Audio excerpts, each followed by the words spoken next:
രാമ രാമ ഹരേ ഹരേ ഹരേ കൃഷ്ണ കൃഷ്ണ കൃഷ്ണ ഹരേ ഹരേ ഹരേ രാമ രാമ രാമ ഹരേ ഹരേ ജയ ശ്രീകൃഷ്ണ ചൈതന്യ പ്രഭു നിത്യാനന്ദ ശ്രീ അദ്വൈത ഗദാധര ശ്രീവാസാദി ഗൗര ഭക്തവൃന്ദ ഹരേഷ് മാതാജി പ്രണാമം.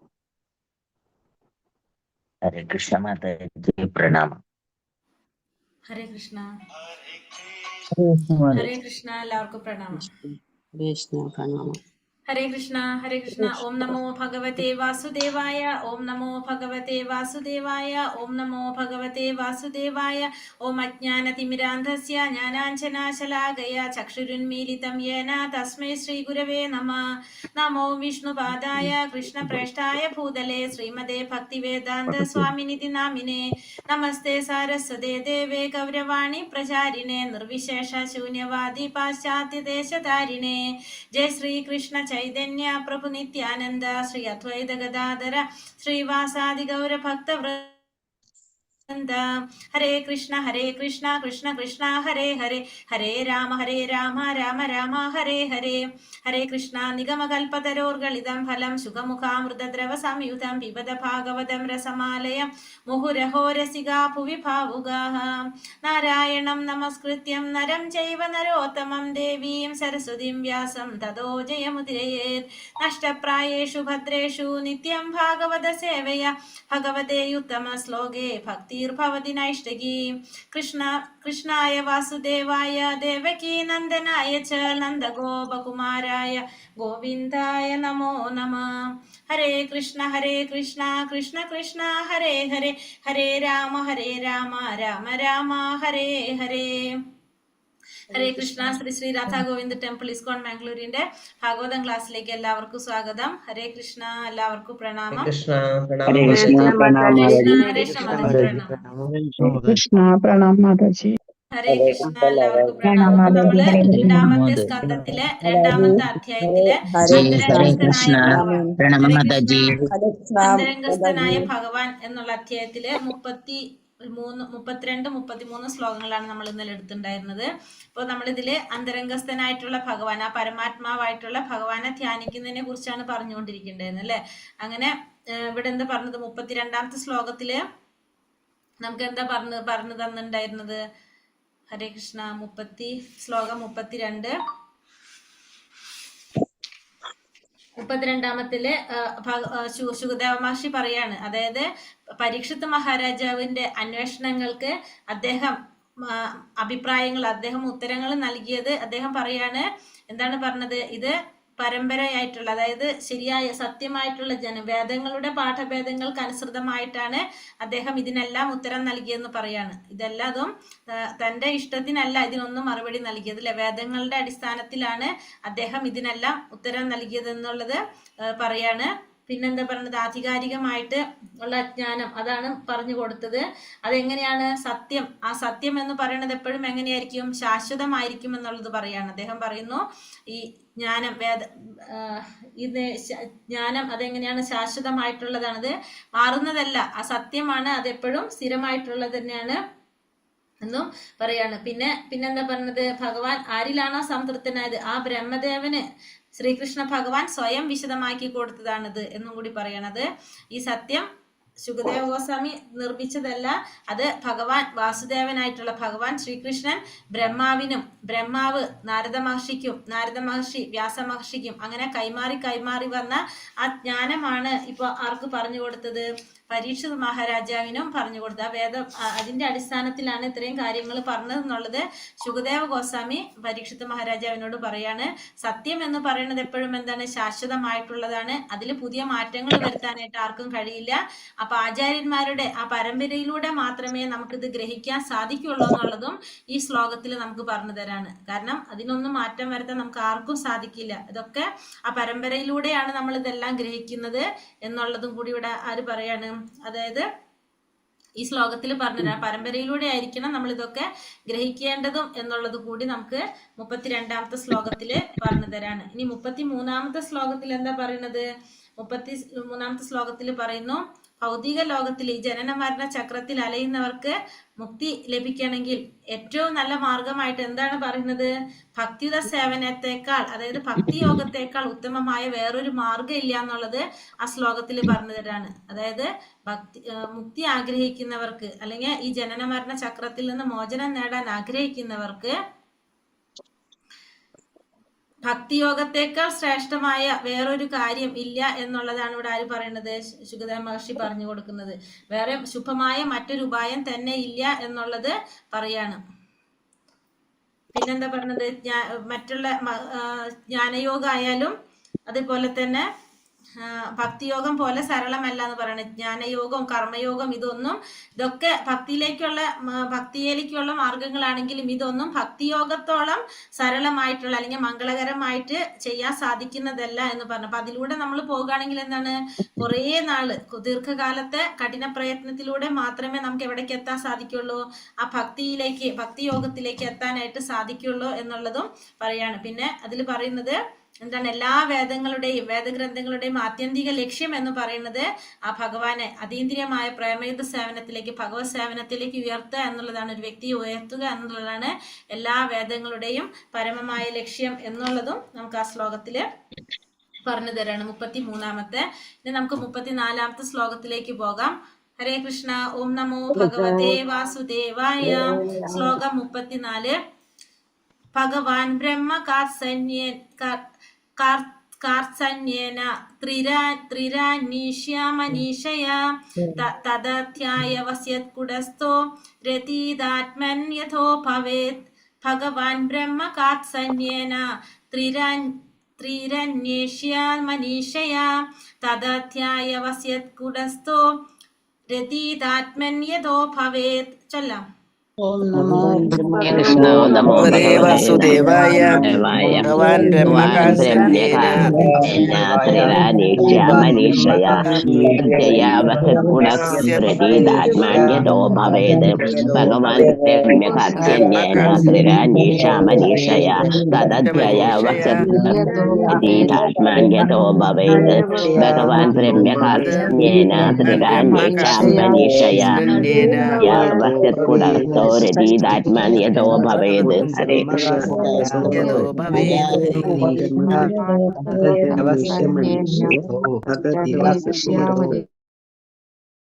ഹരേ കൃഷ്ണ. ഭഗവാൻ, ശ്രേഷ്ഠനായ ഭഗവാൻ ബ്രഹ്മ വേദങ്ങൾ കാർസന്യേന സംഗ്രഹത്താൽ 3 പ്രാവശ്യം അനീക്ഷ്യ സൂക്ഷ്മമായി പരിശോധിച്ചു. മനീക്ഷയ പാണ്ഡിത്യദോതിയായ ശ്രദ്ധയോടെ. തത് അത് അത്യവസ്യത് അതിനെ നിശ്ചയം വരുത്തി. കുടസ്ഥ മനസ്സിന്റെ ഏകാഗ്രതയാൽ. രതി ആകർഷണം. ആത്മൻ ആത്മനി അതായത് പരമദിവ്യോത്തമ പുരുഷൻ ശ്രീകൃഷ്ണൻ. യഥാ ഏതാൽ. ഭവേത് അത് അപ്രകാരം സംഭവിക്കുന്നു. വിവർത്തനം. ഭാവാർത്ഥം. ശ്രീല പ്രഭുപാദിക്ക് ജയ്. വിവർത്തനം. ശ്രേഷ്ഠ വ്യക്തിത്വമായ ബ്രഹ്മദേവൻ പൂർണ്ണ ശ്രദ്ധയോടും ഏകാഗ്രതയോടും കൂടി വേദങ്ങളെ 3 പ്രാവശ്യം പാരായണം ചെയ്യുകയും അവയെ സൂക്ഷ്മ പരിശോധനയ്ക്ക് വിധേയമാക്കിയതിനു ശേഷം പരമദിവ്യോത്തമ പുരുഷനായ ശ്രീകൃഷ്ണ ഭഗവാനോടുള്ള അഭിനിവേശമാണ് ധർമ്മത്തിന്റെ അത്യുന്നതമായ പരിപൂർണതയെന്ന് നിശ്ചയം വരുത്തുകയും ചെയ്തു. അപ്പോൾ ഇവിടെ പറയുന്നു, ഭഗവാൻ ആർക്കാണ് ജ്ഞാനം കൊടുത്തത്? ബ്രഹ്മാവിനാണ് അല്ലെ. ആ ബ്രഹ്മദേവൻ, ശ്രേഷ്ഠ വ്യക്തിത്വമായിട്ടുള്ള ബ്രഹ്മദേവൻ പൂർണ്ണ ശ്രദ്ധയോടും ഏകാഗ്രതയോടും കൂടി ആ വേദങ്ങളെ 3 പ്രാവശ്യം പാരായണം ചെയ്തു. അപ്പൊ ഭഗവാൻ പറഞ്ഞു കൊടുത്ത ഒരു ജ്ഞാനം, വേദങ്ങള് ബ്രഹ്മദേവൻ എന്ത് ചെയ്തു? 3 പ്രാവശ്യം വളരെയധികം ശ്രദ്ധയോടും ഏകാഗ്രതയോടും കൂടി പാരായണം ചെയ്യുകയും അവയെ സൂക്ഷ്മ പരിശോധനയ്ക്ക് വിധേയമാക്കിയതിനു ശേഷം, അത് സൂക്ഷ്മമായ പരിശോധനയ്ക്ക് വിധേയമാക്കിയതിനു ശേഷം അദ്ദേഹം എന്ത് നിശ്ചയം വരുത്തി? പരമദിവ്യോത്തമ പുരുഷനായ ശ്രീകൃഷ്ണ ഭഗവാനോടുള്ള അഭിനിവേശമാണ് ധർമ്മത്തിന്റെ അത്യുന്നതമായ പരിപൂർണത എന്ന് നിശ്ചയം വരുത്തി. അപ്പോ ബ്രഹ്മദേവൻ ശ്രദ്ധയോടുകൂടി ഏകാഗ്രതയോടുകൂടി വേദങ്ങളെ 3 പ്രാവശ്യം പാരായണം ചെയ്തതിന് ശേഷം സൂക്ഷ്മ പരിശോധന നടത്തിയിട്ടാണ് അദ്ദേഹം എന്ത് നിശ്ചയം വരുത്തിയത്? ഭഗവാനോടുള്ള ആ അഭിനിവേശമാണ് ധർമ്മത്തിന്റെ പരിപൂർണത എന്ന്, അത്യുന്നതമായ പരിപൂർണത എന്നുള്ളത് ബ്രഹ്മാവും അതിനെ നിശ്ചയപ്പെടുത്തി. ഭാവാർത്ഥം. ശ്രീല പ്രഭുപാദിക്ക് ജയ്. പരമപുരുഷന്റെ ഗുണപരമായ അവതാരമായ ബ്രഹ്മദേവനെ വേദ പ്രാമാണികനായി ശ്രീ ശുകദേവ ഗോസ്വാമി സൂചിപ്പിക്കുന്നു. ഭൗതിക സൃഷ്ടിയുടെ ആരംഭത്തിൽ ബ്രഹ്മദേവനെ വേദങ്ങൾ അഭ്യസിപ്പിച്ചിരുന്നു. ബ്രഹ്മദേവൻ പരമദിവ്യോത്തമ പുരുഷനിൽ നിന്ന് നേരിട്ട് വേദോപദേശം സ്വീകരിച്ചുവെങ്കിലും ഭാവി പഠിതാക്കളുടെ ജിജ്ഞാസ ശമിപ്പിക്കാൻ ഒരു വിദ്യാർത്ഥിയെ പോലെ സാധാരണ എല്ലാ വിദ്യാർത്ഥികളും ചെയ്യുന്നത് പോലെ വേദങ്ങൾ 3 പ്രാവശ്യം പാരായണം ചെയ്തു. വേദ ഉദ്ദേശ്യങ്ങൾ ഏകാഗ്രമായിക്കൊണ്ട് പൂർണ്ണ ശ്രദ്ധയോടെ അദ്ദേഹം അഭ്യസിക്കുകയും സമഗ്ര പ്രക്രിയയും സൂക്ഷ്മ പരിശോധന നടത്തിയ ശേഷം പരമദിവ്യോത്തമ പുരുഷൻ ശ്രീകൃഷ്ണ ഭഗവാന്റെ പരിശുദ്ധനും അകൈതവ ഭക്തനുമായി തീരുകയാണ് സർവധർമ്മ തത്വങ്ങളുടെയും പരിപൂർണ സാക്ഷാത്കാരണമെന്ന് നിശ്ചയം വരുത്തുകയും ചെയ്തു. പരമദിവ്യോത്തമ പുരുഷനാൽ അരുളി ചെയ്യപ്പെട്ട ഭഗവത്ഗീതയിലെ അവസാന ഉപദേശമാണിത്. അപ്പോൾ ഇവിടെ പറയുന്നു, പരമദിവ്യോത്തമ പുരുഷന്റെ ഭഗവാന്റെ ഗുണപരമായ അവതാരാണ് ആര്? ബ്രഹ്മദേവൻ. ഗുണാവതാരങ്ങളിലാണ് ആര് വരുന്നത്? ബ്രഹ്മാവ് വരുന്നത്. ബ്രഹ്മദേവനെ പരമവേദ പ്രമാണികനായിട്ട് ശുകദേവ ഗോസ്വാമി സൂചിപ്പിച്ചിരിക്കുകയാണ് ഇവിടെ. അപ്പൊ ഭഗവാന്റെ ഗുണപരമായിട്ടുള്ള അവതാരമായിട്ടുള്ള ബ്രഹ്മദേവനെ വേദ പ്രാമാണികനായിട്ടാണ് ശുകദേവ മഹർഷി ഇവിടെ സൂചിപ്പിക്കുന്നത്. ഭൗതിക സൃഷ്ടിയുടെ ആരംഭത്തിൽ ബ്രഹ്മദേവനെ വേദങ്ങൾ അഭ്യസിപ്പിച്ചു. അപ്പൊ ഭൗതിക സൃഷ്ടി ആരംഭിക്കാൻ വേണ്ടിയിട്ട് ഭഗവാൻ എന്ത് ചെയ്തു? വേദങ്ങളെ ബ്രഹ്മാവിനെ കൊടുത്തു, ബ്രഹ്മാവിനെ അഭ്യസിപ്പിച്ചു. ആ ബ്രഹ്മദേവൻ എന്ത് ചെയ്തു? പരമപുരുഷനായിട്ടുള്ള ഭഗവാനിൽ നിന്ന് നേരിട്ട് വേദോപദേശം സ്വീകരിച്ചെങ്കിലും ഭാവി പഠിതാക്കളുടെ ജിജ്ഞാസ ശമിപ്പിക്കാനായിട്ട് അദ്ദേഹം ഒരു വിദ്യാർത്ഥിയെ പോലെ, സാധാരണ എല്ലാ വിദ്യാർത്ഥികളും ചെയ്യുന്നത് പോലെ വേദങ്ങൾ എന്ത് ചെയ്തു? 3 പ്രാവശ്യം പാരായണം ചെയ്തു. അപ്പോൾ അങ്ങനെ ആ വേദങ്ങളുടെ ഉദ്ദേശ്യങ്ങളിൽ ഏകാഗ്രമാക്കിക്കൊണ്ട് പൂർണ്ണ ശ്രദ്ധയോടെ അദ്ദേഹം അഭ്യസിക്കുകയും സമഗ്ര പ്രക്രിയയും സൂക്ഷ്മ പരിശോധന നടത്തിയ ശേഷം പരമദിവ്യോത്തമ പുരുഷൻ ശ്രീകൃഷ്ണ ഭഗവാന്റെ പരിശുദ്ധനും അകൈതവ ഭക്തനുമായി തീരുകയാണ് സർവധർമ്മങ്ങളുടെയും പരിപൂർണ സാക്ഷാത്കാരം എന്ന് നിശ്ചയം വരുത്തുകയും ചെയ്തു. അങ്ങനെ 3 പ്രാവശ്യം വേദങ്ങളെ പാരായണം ചെയ്ത് അതിനുശേഷം ആ വേദങ്ങളുടെ ഉദ്ദേശ്യങ്ങളിൽ ഏകാഗ്രമായിക്കൊണ്ട് പൂർണ്ണ ശ്രദ്ധയോടെ അഭ്യസിച്ചതിന് ശേഷം സൂക്ഷ്മ പരിശോധന നടത്തിയ ശേഷമാണ് അദ്ദേഹം എന്ത് മനസ്സിലാക്കി നിശ്ചയം വരുത്തിയത്? ഭഗവാന്റെ പരമപുരുഷനായിട്ടുള്ള ഭഗവാൻ ശ്രീകൃഷ്ണന്റെ പരിശുദ്ധനും അകൈതുകമായിട്ടുള്ള ഭക്തനായി തീരുക എന്നതാണ് സർവധർമ്മ തത്വങ്ങളുടെയും പരിപൂർണത സാക്ഷാത്കാരം എന്ന് നിശ്ചയം വരുത്തുകയും ചെയ്തു. അപ്പൊ ഭഗവാന്റെ ഭക്തനായി തീരുക, സർവധർമ്മ തത്വങ്ങളുടെയും പരമമായ പരിപൂർണ സാക്ഷാത്കാരം എന്ന് പറയുന്നത് എന്താണ്? ഭഗവാന്റെ ഭക്തനായി തീരുക എന്നുള്ളതാണെന്ന് ആര് നിശ്ചയം വരുത്തി? ബ്രഹ്മാവ് നിശ്ചയം വരുത്തി. പരമദിവ്യോത്തമ പുരുഷനാൽ അരുളി ചെയ്യപ്പെട്ട ഭഗവത്ഗീതയിലെ അവസാന ഉപദേശമാണിത്. അപ്പൊ നമുക്കറിയാം, ഭഗവത്ഗീതയിലും ഭഗവാൻ അവസാനം പറയുന്നത് എന്താണ്? ഭഗവാന്റെ ഭക്തനാവുക തന്നെയാണ് ഭഗവാൻ പറയുന്നത്. ആകയാൽ വേദനിർണയത്തെ എല്ലാ ആചാര്യന്മാരും അംഗീകരിച്ചിരിക്കുന്നു. അപ്പൊ അതുകൊണ്ട് തന്നെ ഈ വേദങ്ങളുടെ നിർണയം, വേദത്തിൽ പറഞ്ഞിരിക്കുന്ന ഈ കാര്യം എല്ലാ ആചാര്യന്മാരും അംഗീകരിച്ചിരിക്കുന്നു. ഭഗവത്ഗീതയിൽ 2-ാം അധ്യായം 42-ാം ശ്ലോകത്തിൽ വിവരിച്ചിരിക്കുന്നത് പോലെ ആ നിർണയങ്ങൾക്ക് എതിരായവർ വേദാവാദരതർ മാത്രമാകുന്നു. അപ്പൊ ഈ ഭഗവത്ഗീതയിൽ നമ്മൾ പഠിക്കുന്നുണ്ട്, 2-ാമത്തെ അധ്യായം 42-ാം ശ്ലോകത്തിൽ പറയുന്നു, അങ്ങനെ ഈ പറയുന്ന നിർണയത്തിന്, അല്ലാതെ എല്ലാ വേദങ്ങളുടെയും ലക്ഷ്യം ഭഗവാനാണ് എന്നുള്ളത് മനസ്സിലാക്കാതെ അതിന് എതിരായിട്ട് പറയുന്നവരാരാണ്? വേദാവാദരതർ എന്നാണ് അവരെ പറയുന്നത്. അതായത് അവര് ലക്ഷ്യം മാറ്റിവിടാണ്, വേദങ്ങളുടെ ലക്ഷ്യം ഭഗവാനാണെന്നുള്ളത് മാറ്റി പറയുന്നവര് വേദാവാദരതർ എന്നാണ് അവരറിയപ്പെടുന്നത്. ശ്ലോകം 35. ഓം നമോ ഭഗവതേ വാസുദേവായ. ഭഗവാൻ സർവഭൂതേഷു ലക്ഷിത സ്വാത്മനാ ഹരിഃ ദൃശ്യൈർബുദ്ധ്യാദിഭിർദൃഷ്ട ലക്ഷണൈർ അനുമാപകൈഃ. ഭഗവാൻ സർവഭൂതേഷു ലക്ഷിത സ്വാത്മനാ ഹരിഃ ദൃശ്യൈർബുദ്ധ്യാദിഭിർദൃഷ്ട ലക്ഷണൈർ അനുമാപകൈഃ. ചൊല്ലിക്കോളൂ. ഹരേ കൃഷ്ണ. ഓ നമോ ഭഗവതേ വാസുദേവായ. ഭഗവാൻ സർവഭൂതേഷു ലക്ഷിതാ സാത്മനാ ഹരി ദൃശ്യർബുദ്ധ്യാദിഭിർദൃഷ്ടാ ലക്ഷണൈർ അനുമാപകൈഃ. ഭഗവാൻ സർവഭൂതേഷു ലക്ഷിതാത്മനാ ഹരി ദൃശ്യർബുദ്ധ്യാദിഭിർദൃഷ്ടാ ലക്ഷണൈർ അനുമാപകൈഃ. ഭഗവാൻ സർവഭൂതേഷു ലക്ഷിതാ സാത്മനാ ഹരി ദൃശ്യർബുദ്ധ്യാദിഭിർദൃഷ്ടാ ലക്ഷണൈർ അനുമാപകൈഃ.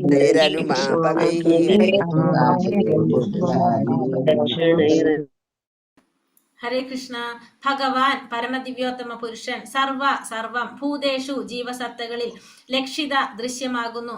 ആത്മന ആത്മാവിനൊപ്പം ഹരി ഭഗവാൻ ദൃശ്യ കാണുന്നതെന്തും ബുദ്ധി ആദിഭി ബുദ്ധിയാൽ ദ്രഷ്ട കാണുന്നവൻ ലക്ഷണൈ വ്യത്യസ്ത അടയാളങ്ങളാൽ അനുമാപകൈ സങ്കല്പത്താൽ വിവർത്തനം ഭാവാർത്ഥം ശീലപ്രതിപാദിക്ക് ജയ്. വിവർത്തനം പരമദിവ്യോത്തമ പുരുഷനായ ഭഗവാൻ ശ്രീകൃഷ്ണൻ വ്യക്തിഗത ആത്മാവിനോടൊപ്പം ഓരോ ജീവസത്തയിലും സ്ഥിതി ചെയ്യുന്നു. ഈ പരമാർത്ഥത്തെ കാണുകയും ബുദ്ധിയുടെ സഹായത്താൽ സങ്കല്പിക്കുകയും ഉണരുകയും ചെയ്യുന്നു. അപ്പൊ എന്താ ഇവിടെ പറയുന്നത്?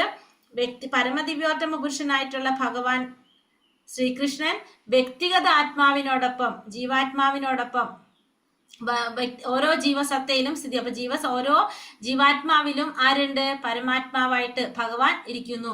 നാം ഈ പരമാർത്ഥത്തെ കാണുകയും ബുദ്ധിയുടെ സഹായത്താൽ സങ്കല്പിക്കുകയും ഉണരുകയും ചെയ്യുന്നു. അപ്പൊ നമ്മൾ എന്ത് മനസ്സിലാക്കണം?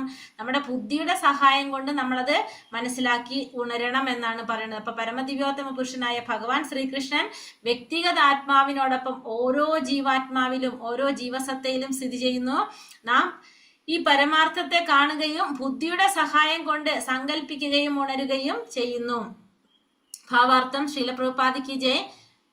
ഭഗവാൻ നമ്മുടെ നഗ്ന നേത്രങ്ങൾക്ക് ദൃശ്യനല്ലാത്തതിനാൽ ഒരുവനെ അദ്ദേഹത്തെ ശരണം പ്രാപിക്കാനും അദ്ദേഹത്തിന് അതീന്ദ്രിയ പ്രേമയുത സേവനം അർപ്പണത്തിനും കഴിയുന്നത് എങ്ങനെയെന്ന് സാമാന്യ ജനത്തിന്റെ സാർവജനീനമായ വിതർക്കം അത്തരം ഒരു സാമാന്യ വ്യക്തിക്ക് സാമാന്യ ജ്ഞാനത്താലും അനുഭവത്താലും ഉണരുവാൻ കഴിയുന്നത് എങ്ങനെ എന്നതിന് ശ്രീ ശുകദേവ ഗോസ്വാമി ഒരു പ്രായോഗിക നിർദ്ദേശം നൽകുന്നു. യഥാർത്ഥത്തിൽ ഭഗവാനെ നമ്മുടെ ഭൗതിക ഇന്ദ്രിയങ്ങളാൽ നിരൂപിക്കുവാൻ കഴിയുകയില്ല.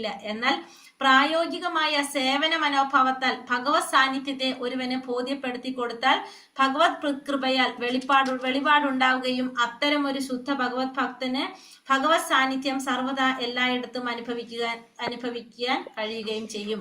ഇവിടെ പറയുന്നു, ഭഗവാൻ നമ്മുടെ നഗ്ന നേത്രങ്ങൾ കൊണ്ട് ദൃശ്യനല്ലാത്തതിനാൽ ഒരുവന് അദ്ദേഹത്തെ ശരണം പ്രാപിക്കാനോ അദ്ദേഹത്തിന് അതീന്ദ്രിയമായ പ്രേമയുത സേവന സമർപ്പണത്തിനോ കഴിയുന്നത് എങ്ങനെയാണെന്ന് സാധാരണ ജനങ്ങളുടെ, അതായത് സർവജനീനമായ വിതർക്കം. അപ്പൊ എല്ലാവരും ചിന്തിക്കുന്ന ഒരു കാര്യം തന്നെയാണിത്.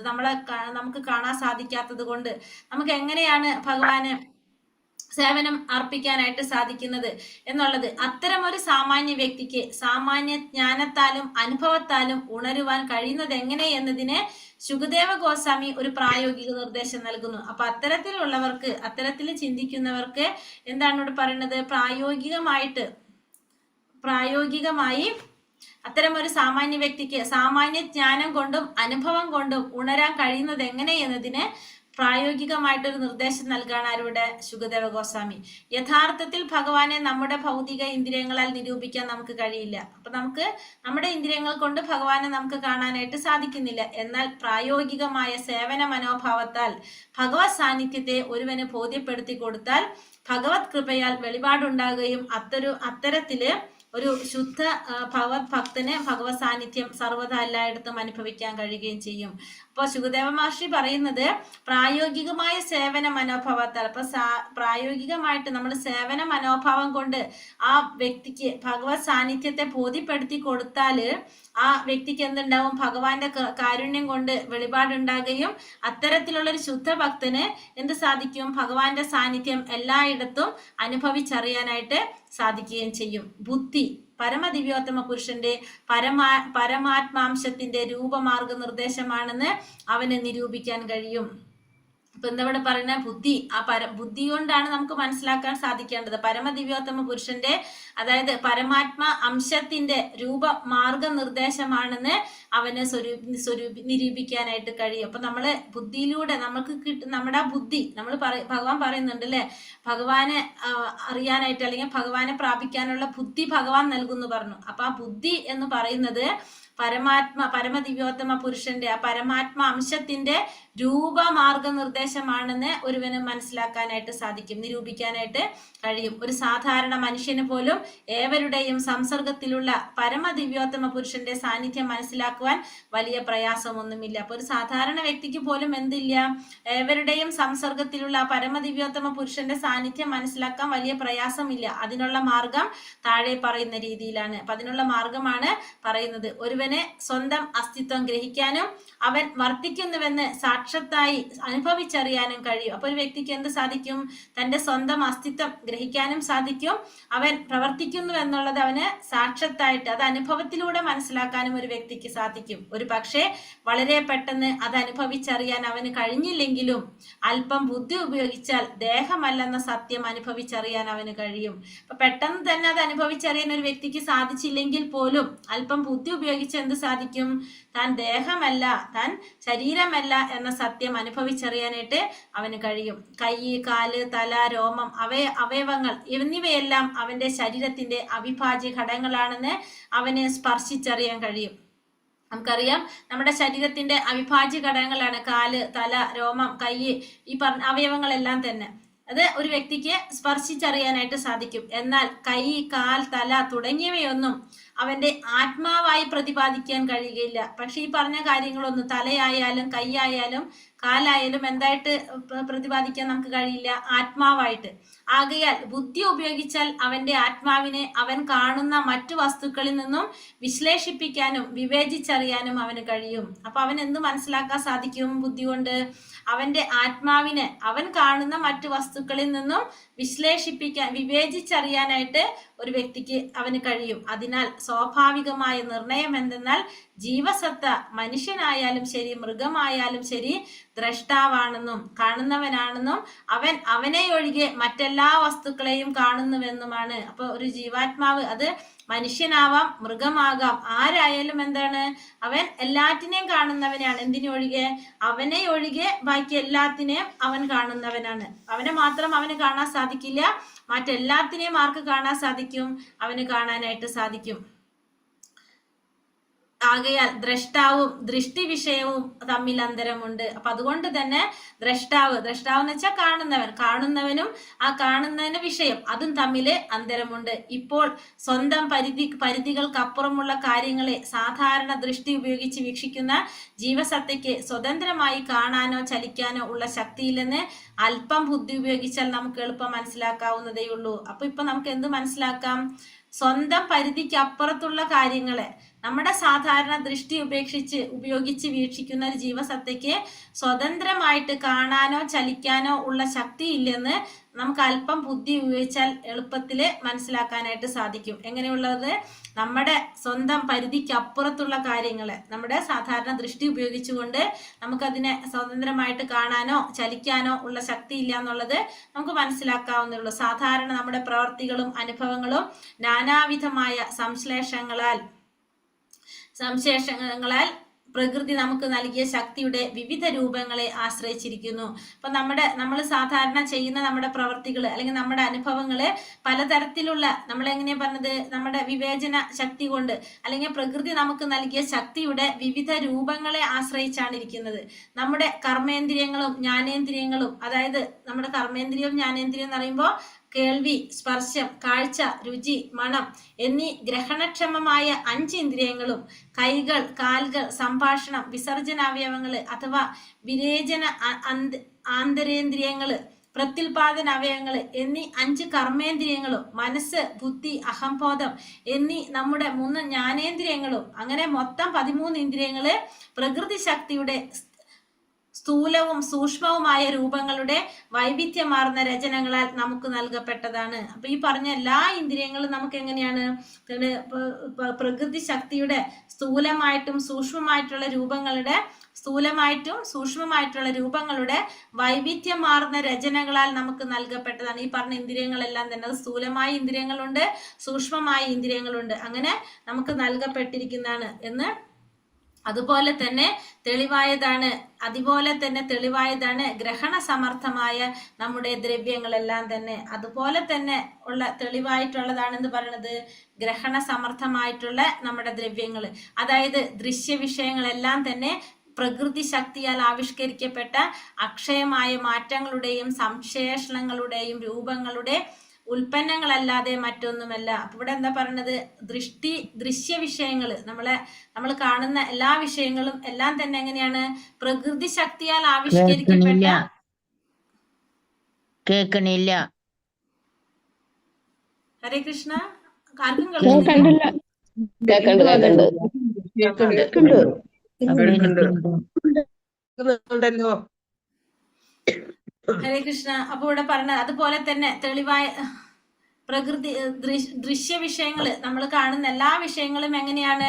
പ്രകൃതി ശക്തിയാൽ ആവിഷ്കരിക്കപ്പെട്ട അക്ഷയമായ മാറ്റങ്ങളുടെയും സംശ്ലേഷണങ്ങളുടെയും രൂപങ്ങളുടെ ഉൽപ്പന്നങ്ങളല്ലാതെ മറ്റൊന്നുമല്ല. അപ്പൊ നമ്മൾ ഈ കാണുന്ന, നമ്മുടെ ചുറ്റും കാണുന്ന നമ്മളെല്ലാ വിഷയങ്ങളും പ്രകൃതി ശക്തിയാൽ ആവിഷ്കരിക്കപ്പെട്ടതാണ്. അത് അക്ഷയമായിട്ടുള്ള ക്ഷയിക്കാത്ത മാറ്റങ്ങളുടെയും അതുപോലെ തന്നെ സംശ്ലേഷണങ്ങളുടെയും രൂപങ്ങളുടെ ഉൽപ്പന്നങ്ങൾ, ഓരോ രൂപങ്ങളുടെ ഉൽപ്പന്നങ്ങളല്ലാതെ വേറൊന്നും തന്നെയല്ല. സാമാന്യ ജീവസത്തയ്ക്ക് സ്വതന്ത്രമായ ഗ്രഹണശക്തിയോ ചലനശക്തിയോ ഇല്ലെന്ന് ഇത് നിർണായകമായി തെളിയിക്കുന്നു. അപ്പോൾ നമുക്ക് എന്ത് മനസ്സിലാക്കാം? ഒരു ജീവസത്തയ്ക്ക് സ്വതന്ത്രമായിട്ടുള്ള ഗ്രഹണശക്തിയോ അല്ലെങ്കിൽ ചലനശക്തിയോ ഇല്ല എന്നുള്ളത് നമുക്കിവിടെ നിർണായകമായിട്ട് തെളിയിക്കാം. പ്രകൃതി ശക്തിയാൽ നമ്മുടെ അസ്തിത്വത്തെ അഥവാ വർത്തനത്തെ വ്യവസ്ഥീകൃതമാക്കപ്പെട്ടിരിക്കുന്നത് നമുക്ക് നിസ്സന്ദേഹം അനുഭവപ്പെടുന്നത് പോലെ കാണുന്നവൻ ആരാണോ കാണുന്നത് അവനാണ് ആര്? കാണുന്നവൻ, ദൃഷ്ടാവ്. ആ കാണുന്നവൻ ആത്മാവും ഇന്ദ്രിയങ്ങളും ദൃശ്യ വിഷയങ്ങളും ഭൗതികവുമാണെന്ന് നാം പര്യവസാനിപ്പിക്കുകയും ചെയ്യുന്നു. അപ്പോൾ ഇവിടെ നമുക്ക് എന്താണ് പറയുന്നത്? ചലനശക്തിയോ ഇല്ലെന്ന് നിർണായകമായി തെളിയിക്കുന്നു. പ്രകൃതി ശക്തിയാൽ നമ്മുടെ അസ്തിത്വത്തെ അല്ലെങ്കിൽ നമ്മുടെ വർത്തനത്തെ, നമ്മുടെ അസ്തിത്വത്തെ വ്യവസ്ഥീകൃതമാക്കപ്പെട്ടിരിക്കുന്നത് എങ്ങനെയാണ്? നമുക്ക് നിസ്സന്ദേഹം അനുഭവപ്പെടുന്നത്. അത് കാണുന്നവനാണ് എല്ലാ കാര്യങ്ങളും അനുഭവിക്കുന്നവൻ അല്ലെങ്കിൽ കാണുന്നവനാണ് ആര്? ആത്മാവ്. ഇന്ദ്രിയങ്ങളും ദൃശ്യ വിഷയങ്ങളും ഭൗതികമാണെന്ന് പര്യവസാനിപ്പിക്കുകയും ചെയ്യുന്നു. അതായത് ദ്രഷ്ടാവിന്റെ ആത്മീയ ഗുണം ഭൗതികമായ ബന്ധ അസ്തിത്വത്തിന്റെ നിയന്ത്രിതാവസ്ഥയിലുള്ള നമ്മുടെ അസംതൃപ്തിയിൽ പ്രകടമാകുന്നു. അപ്പൊ ഈ കാണുന്നവന്റെ ആത്മീയമായ ഗുണം എന്ന് പറയുന്നത് ഭൗതികമായിട്ടുള്ള ബദ്ധ അസ്തിത്വത്തിന്റെ നിയന്ത്രിതാവസ്ഥയിലുള്ള നമ്മുടെ അസംതൃപ്തിയിൽ പ്രകടമാകുന്നു. ആത്മാവും ദ്രവ്യവും തമ്മിലുള്ള അന്തരമാണിത്. അപ്പൊ ആത്മാവും ശരീരവും തമ്മിലുള്ള വ്യത്യാസമാണ് പറയുന്നത്. ഈ കാണുന്നവനാണ് ആര്? ആത്മാവ് എന്ന് പറയുന്നത് കാണുന്നവനാണ് എന്ന് മനസ്സിലാക്കാം നമുക്ക്. അതുപോലെ തന്നെ ബദ്ധ അസ്തിത്വത്തിന്റെ നിയന്ത്രിതാവസ്ഥയിലുള്ള നമ്മുടെ അസംതൃപ്തിയിൽ പ്രകടമാകുന്ന ഭൗതികമായ ബദ്ധ അസ്തിത്വത്തിന്റെ നിയന്ത്രിതാവസ്ഥയിലുള്ള നമ്മുടെ അസംതൃപ്തിയിൽ പ്രകടമാകാണ് എന്ത്? ദ്രഷ്ടാവിന്റെ ആത്മീയ ഗുണം. പിന്നെ പറയുന്നു, ആത്മാവും ദ്രവ്യവും തമ്മിലുള്ള അന്തരം ഇതാണ്: നിശ്ചിതമായതും എന്നാൽ വ്യക്തമായി പറയേണ്ടതില്ലാത്തതുമായ സങ്കോപാംഗ വികാസം എന്ന പോലെ ദ്രവ്യത്തിന് ദൃശ്യശക്തിയും ചലനശക്തിയും വികസിച്ചുവെന്ന് അല്പജ്ഞാനപരമായ ചില വിതർക്കങ്ങളുണ്ട്. ഇവിടെ എന്താ പറയുന്നത്? എന്നാൽ വ്യക്തമായി പറയേണ്ടതില്ലാത്തതുപോലെ സങ്കോപാംഗ വികാസം എന്ന പോലെ ദ്രവ്യത്തിന് ദൃശ്യശക്തിയും ചലനശക്തിയും വികസിച്ചുവെന്ന് അല്പജ്ഞാനപരമായ ചില വിതർക്കങ്ങളുണ്ട്. എന്നാൽ അത്തരം വാദങ്ങളെ അംഗീകരിക്കുവാൻ കഴിയുകയില്ല. കാരണം ദ്രവ്യം എവിടെയെങ്കിലും ജീവൻ സൃഷ്ടിച്ചുവെന്നതിന് പരീക്ഷണാർത്ഥമായി യാതൊരു തെളിവുമില്ല. അപ്പൊ നമ്മൾ ഈ പറയുന്ന പോലെ ഇവിടെ എന്താ പറയുന്നത്? ദ്രവ്യത്തിന് ദൃശ്യശക്തിയും ചലനശക്തിയും വികസിച്ചു എന്ന് പറയുന്ന അത്തരത്തിലുള്ള തർക്കങ്ങളെ കുറിച്ച് പറയാണ്. അതെന്താണ്? അതിന് അംഗീകരിക്കാൻ കഴിയില്ല. കാരണം എന്താണ്? ദ്രവ്യം എവിടെയെങ്കിലും ജീവൻ സൃഷ്ടിച്ചു എന്നതിന് പരീക്ഷണാർത്ഥത്തിലുള്ള യാതൊരു തെളിവില്ല. എത്ര തന്നെ കാമ്യമായാലും ഭാവിയെ വിശ്വസിക്കരുത്. ഭാവിയിൽ ദ്രവ്യത്തെ ആത്മാവായി മാറ്റാമെന്ന അഥവാ ജീവനില്ലാത്ത ദ്രവ്യത്തിൽ നിന്നും ജീവൻ ഉള്ളവയെ വികസിപ്പിക്കാമെന്ന നിരർത്ഥകമായ സംഭാഷണങ്ങൾ യഥാർത്ഥത്തിൽ വിഡ്ഢിത്തമാണ്. അപ്പൊ ഒരിക്കലും നമ്മൾ എന്ത് ചെയ്യരുത്? നമ്മൾ ഭാവിയെ വിശ്വസിക്കാൻ പാടില്ല. കാരണം ഭാവിയിൽ ദ്രവ്യത്തെ ആത്മാവായി മാറ്റും, അല്ലെങ്കിൽ ജീവനില്ലാത്ത ദ്രവ്യത്തിൽ നിന്ന് ജീവൻ ഉള്ളതിനെ വികസിപ്പിച്ചെടുക്കാമെന്ന നിരർത്ഥകമായ സംഭാഷണങ്ങൾ യഥാർത്ഥത്തിൽ എന്താണ്? വിഡ്ഢിത്തമാണ്. എന്തെന്നാൽ ഒരു ദ്രവ്യവും ലോകത്തിന്റെ ഒരു ഭാഗത്തും ദൃശ്യശക്തിയുള്ളതായോ ചലനശക്തിയുള്ളതായോ ഒരിക്കലും വികസിച്ചിട്ടില്ല. അപ്പൊ ഒരു ദ്രവ്യവും എങ്ങനെയാണ് ലോകത്തിന്റെ ഒരു ഭാഗത്തും ദൃശ്യശക്തി ഉള്ളതായിട്ടോ ചലനശക്തി ഉള്ളതായിട്ടോ ഒരിക്കലും വികസിച്ചിട്ടില്ല. ആകയാൽ ദ്രവ്യവും ആത്മാവും ഇരു വ്യത്യസ്ത സ്വതന്ത്രങ്ങളാണെന്ന് വ്യക്തമാണ്. അപ്പൊ അതുകൊണ്ട് തന്നെ നമുക്ക് എന്ത് മനസ്സിലാക്കാം? ഈ ദ്രവ്യം എന്ന് പറയുന്നതും ആത്മാവ് എന്ന് പറയുന്നതും രണ്ടും എന്താണ്? വ്യത്യസ്ത സ്വത്വങ്ങളാണ്. അനന്തരം യഥാവണ്ണം ബുദ്ധി ഉപയോഗിക്കുക വഴി ഈ നിഗമനത്തിൽ എത്തിച്ചേർന്നിരിക്കുന്നു. അപ്പൊ നമ്മൾ ബുദ്ധി ഉപയോഗിച്ചാൽ നമുക്കത് മനസ്സിലാക്കാനായിട്ട് സാധിക്കും. ബുദ്ധിയുടെ അനുശാസകനായോ ഉപഭോക്താവായോ നാം ആരെയെങ്കിലും അംഗീകരിക്കാത്ത പക്ഷം ബുദ്ധിയുടെ അല്പമാത്രമായ വിനിയോഗത്താൽ ദൃഷ്ടിഗോചരമായ വസ്തുക്കളെ ഒന്നിനെയും സചേതനമാക്കുവാൻ കഴിയുകയില്ലെന്ന ആശയത്തിലെത്തുന്നു. ഇവിടെ പറയുന്നത് ബുദ്ധിയുടെ അനുശാസകനായോ ഉപഭോക്താവായോ നാം ആരെങ്കിലും അംഗീകരിക്കാത്ത പക്ഷം എന്താ സംഭവിക്കുന്നത്?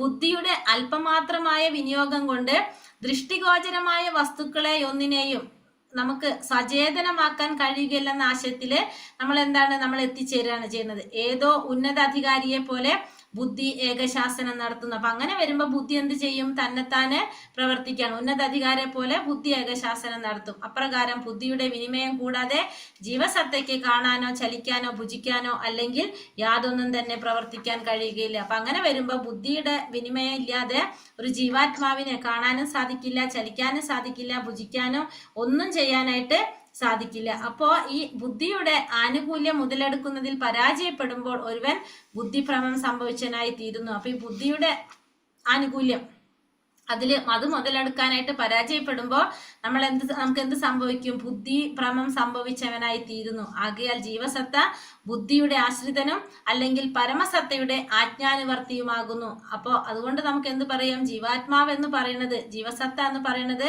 ബുദ്ധിയുടെ ആശ്രിതനാണ്, അതല്ലെങ്കിൽ പരമാത്മാവിന്റെ ആജ്ഞാനുവർത്തിയുമാകുന്നു. അത്തരം ബുദ്ധി സർവവ്യാപിയാണ്. ഓരോ ജീവസത്തയ്ക്കും അവൻ്റെതായ ബുദ്ധിയുണ്ട്. മാത്രമല്ല പിതാവ് പുത്രന് നിർദ്ദേശം നൽകുന്നത് പോലെ ഈ ബുദ്ധി ഏതോ ഉന്നത അധികാരിയുടെ നിർദ്ദേശത്തിലുള്ളതാകുന്നു. അപ്പൊ പ്രകാരമാണ് ഒരു പിതാവ് പുത്രന് നിർദ്ദേശം നൽകുന്നത്, അതേപോലെ തന്നെ ഈ ബുദ്ധി ഏതോ ഉന്നത അധികാരിയുടെ നിർദ്ദേശത്തിലുള്ളതാകുന്നു. അപ്പോ ബുദ്ധി ബുദ്ധിക്ക് നിർദ്ദേശം നൽകുന്നത് ആരാണ്? ഏതോ ഉന്നത അധികാരിയാണ് നിർദ്ദേശം നൽകുന്നത്. ഓരോ വ്യക്തിഗത ജീവസത്തയുടെയും അന്തരംഗസ്ഥനായിട്ട് വസിക്കുന്ന ഉന്നത അധികാരി ആ പരമാത്മാവാണ്. അപ്പൊ ആ പരമാത്മാവിന്റെ നിർദ്ദേശത്തിനനുസരിച്ചാണ് എന്ത് പ്രവർത്തിക്കുന്നത്? ആ ബുദ്ധി പ്രവർത്തിക്കേണ്ടത്. അപ്പൊ അതാണ് നമ്മൾ മനസ്സിലാക്കേണ്ടത്. ബുദ്ധി ഉപയോഗിച്ചുകൊണ്ട് നമുക്ക് അറിയാനായിട്ട് സാധിക്കണം എന്നാണ് ഇവിടെ പറയുന്നത്. ഹരേ കൃഷ്ണ കൃഷ്ണ കൃഷ്ണ ഹരേ ഹരേ, ഹരേ രാമ രാമ രാമ ഹരേ ഹരേ. വഞ്ചാകൽപതരൂപേശ്ച കൃപാ സിന്ധോഭ്യവച പതിതാനാം പാവനേഭ്യോ വൈഷ്ണവേഭ്യോ നമോ നമ. അനന്തകോടി വൈഷ്ണവ ഭക്തവൃന്ദി കി ജയ്, ശില പ്രഭുപാദി കി ജയ്, ഗുരുദേവ് കി ജയ്, നിത്തായ് ഗൗര പ്രമാനന്ദേ. ഹരി ഹരി ബോൽ. ഹരേ കൃഷ്ണ. കുറെ ഉണ്ട്. ഹരേ കൃഷ്ണ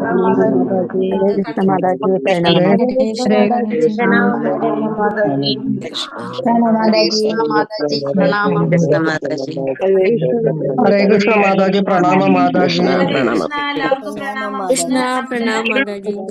മാതാജിയുടെ അതുപോലെ തന്നെ പിന്നെ വേറെ ലീലാമാതാജിയുടെ. ഹരേ കൃഷ്ണ. ഇന്ദിരാമാതാജിയുടെ ലീലാമാതാജിയുടെയും ബർത്ത്ഡേ കൃഷ്ണ. ഇന്ന് ഇന്ദിരാമാതാജിയുടെയും ലീലാമാതാജിയുടെയും ബർത്ത്ഡേ ആണ്. നമുക്കൊരു പ്രാവശ്യം അവർക്ക് ഭക്തിയിൽ ഉയർന്നു വരാൻ വേണ്ടിയിട്ട് നാമം ജപിക്കാം. ഹരേ കൃഷ്ണ കൃഷ്ണ കൃഷ്ണ ഹരേ ഹരേ, രാമ രാമ രാമ ഹരേ ഹരേ. ഹരേ കൃഷ്ണ.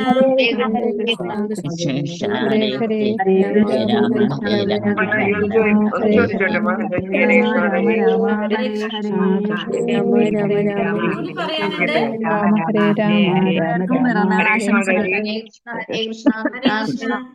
നമ്മളെ ജന്മാഷ്ടമി വരാണ്. ജന്മാഷ്ടമി ചാലഞ്ച് വെക്കുന്നുണ്ട് 15 ദിവസത്തേക്ക്. അപ്പൊ നമ്മള് നിത്തായ് ചലഞ്ച് ഓർമ്മയുണ്ടോ? നിത്തായ് ചലഞ്ചിൽ പങ്കെടുത്തവരുണ്ടാവില്ല ഇവിടെ.